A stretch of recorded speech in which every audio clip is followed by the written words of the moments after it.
अस्सलाम वालेकुम, खुश आमदीद। आप देख रहे हैं वॉइस काउंसिल और मैं हूं उमर। आज की इस वीडियो में हम नैब कोर्ट केसेस से रिलेटेड डिस्कशन करने वाले हैं। सैफुर रहमान का केस स्टिल नैब कोर्ट के अंदर चल रहा है, जबकि आदम अमीन चौधरी का केस नैब कोर्ट से निकल के किसी और मुतल्लिका अदारे को रेफ़र किया जाने वाला है।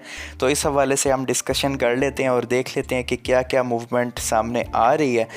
हाल ही में हमने देखा, न्यूज़ चैनल ने इस चीज़ को कवर किया कि आदम अमीन चौधरी का केस नैब से निकल गया है और जो रेफरेंस है वो रिवर्स हो गया है। रेफरेंस रिवर्स होने का मकसद ये नहीं है, मतलब ये नहीं है कि केस ही खारिज हो गया। अब वो रेफरेंस किसी और मुतल्लिका इदारे में ट्रांसफ़र किया जाएगा और वहाँ पे केस अंडर ट्रायल जाएगा और फिर जो उसका फ़ैसला होगा, अगर मुलजिम इनोसेंट साबित हो जाता है तो उसको बख्श दिया जाएगा और अगर वो गिल्टी साबित होता है तो उसको सज़ा दी जाएगी और थ्रू दैट कोर्ट मुतासिरीन जितने भी हैं अकोमोडेट हो सकेंगे। लेकिन नैब की जुरिस्डिक्शन से अब आदम अमीन चौधरी का केस निकल चुका है।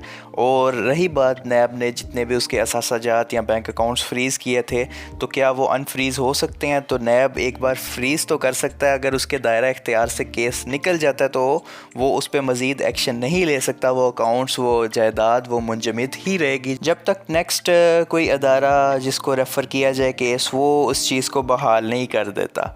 तो जो लोग इस बात पे खुश थे कि अब आसानियां हैं, अब मुश्किलात का हल निकल गया है और आदम अमीन चौधरी बरी होने जा रहा है, तो ऐसा हरगिज़ नहीं है।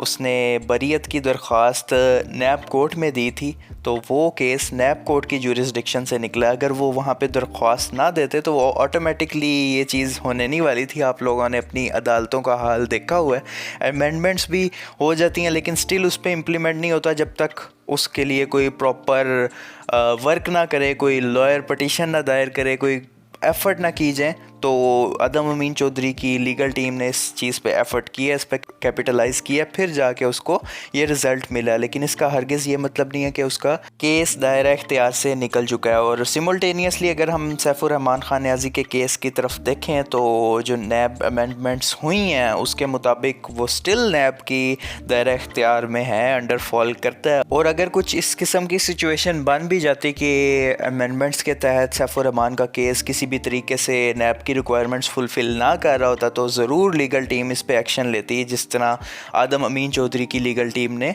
एक्शन लिया, अपना पटिशन दायर किया और केस को वहाँ से निकाला है। तो इस तरह सैफुर रहमान की लीगल टीम भी ये मूवमेंट कर सकती थी, उस केस को नैब के दायरा इख्तियार से निकाल के किसी और मुतल्लिका इदारे की तरफ रुजू कर सकती थी। लेकिन स्टिल एज सच ऐसी मूवमेंट हमारे सामने कोई नहीं आई। इसका मतलब यही है कि जो न्यू अमेंडमेंट्स हैं वो सैफुर रहमान के जो केस है उसके मुताबिक ही हैं और स्टिल सैफुर रहमान का केस नैब के दायरा इख्तियार के अंडर फॉल कर रहा है।